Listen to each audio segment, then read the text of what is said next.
चींटी और शेर की कहानी। एक जंगल में एक बहुत शक्तिशाली शेर पूरे जंगल पर राज करता था।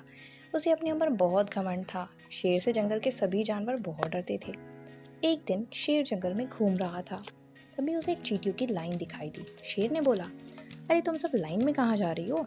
चींटियाँ बोली, हम सब खाने की तलाश में जा रही हैं, इतने बड़े जंगल में खो न जाएं, इसलिए लाइन में जा रही हैं। चींटियाँ छोटी ही हैं, अब डर है कहीं गुम ना हो जाए, इसलिए वो एक लाइन बना के जा रही थी ताकि कोई भी गुम ना हो पाए। शेर, ये जंगल मेरा है, मैं यहाँ का राजा हूँ, तुम्हें मुझसे डर नहीं लगता? चींटियाँ बोली, हमें कैसा डर, आप बड़े जानवरों को खा सकते हो, इसलिए वो आपसे डरते होंगे, हमें तो आप खा नहीं सकते। अब छोटा है, चींटियाँ छोटी हैं, शेर का मुंह इतना बड़ा, बेचारा खाएगा कहाँ से, खा ही नहीं पाएगा वो।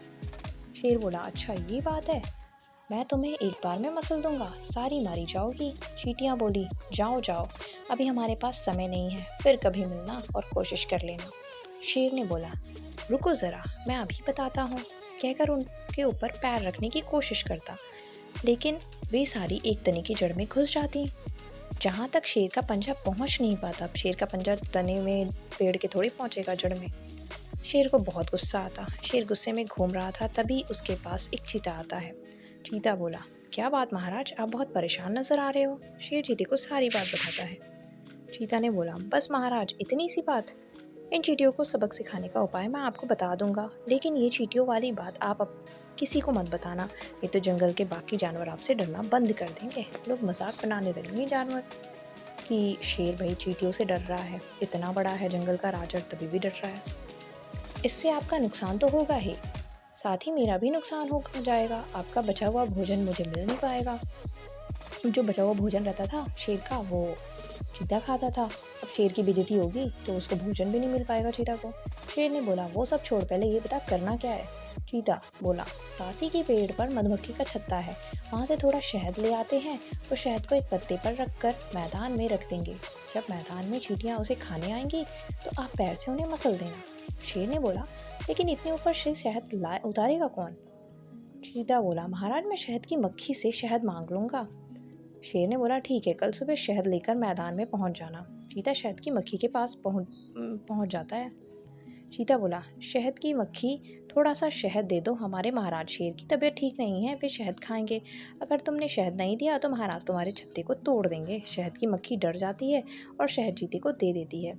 अब वो झूठ बोल के मधुमक्खी को डराता है, और इस वजह से क्या होती है, मधुमक्खी जो है शहद चीते को दे देती है बड़े आसानी से। शहद की मक्खी डर जाती है और शहद चीते को दे देती है। अगले दिन चीता शहद लेकर मैदान में शेर का इंतजार करने लगता है। इधर शहद की मक्खी बाकी जानवर से महाराज के बीमार होने की बात करती है। यह खबर चींटी तक भी पहुंच जाती है कि महाराज जी बीमार है। चींटी, साथियों देखो, शेर ने हमें फंसाने के लिए शहद इकट्ठा किया है, इसलिए आज से कोई भी चींटी अपने बिल से बाहर नहीं निकलेगी, केवल 4 चींटियां जाकर उस शेर से मुकाबला करेंगी। अगले दिन शेर और चीता शहद को एक पत्ते पर रखकर चींटी के आने का इंतजार करने लगते हैं। 4 चींटियां धीरे धीरे शेर को और चीते की ओर बढ़ने लगती हैं। शेर और चीता दोनों पत्ते पर नजर रखते हैं। 2 चींटी चुपचाप शेर और चीते के ऊपर चढ़ जाती हैं और उनके कान के अंदर जाकर काट लेती हैं। शेर और चीते के कान में खुजली होने लगती है, दोनों कान को खुजाने लगते हैं। इसी बीच उनका ध्यान पत्ते से हट जाता है। उसके बाद चारों चींटियां उस पत्ते को उठाकर मैदान से दूर पेड़ की जड़ में अपने बिल में पहुंच जाती है। तो ये है चींटियों का दिमाग। बेचारे शेर और चीता इंतजार ही करते रह गए और चींटियां जो है शहद लेके अपने चली भी गईं, वो भी पूरा शहद। उन दोनों कान को खुजाने लगते हैं। इसी बीच उनका ध्यान पत्ते से हट जाता। उसके बाद चारों चींटियां उस पत्ते को उठाकर मैदान से दूर पेड़ की जड़ में अपने बिल में पहुंच जाती हैं। शेर और चीता दोनों बहुत देर तक कान खुजाते रहते हैं। जब उन्हें थोड़ा सा ध्यान आता है तो वे देखते हैं कि ना तो वहाँ पत्ता है ना शहद। यह देखकर शेर समझ जाता है कि चींटियों से जितना उसके बस की बात नहीं। शेर चींटी के बिल के पास पहुंच जाता है। शेर बोलता है, बहन मुझे माफ़ कर दो, तुम छोटी होकर भी मुझसे जीत गई, अब मैं कभी घमंड नहीं करूँगा।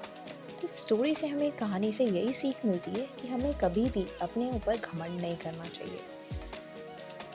घमंड जो होता है हम ही को नुकसान पहुंचा देता है, इसीलिए कभी भी घमंड नहीं करना चाहिए।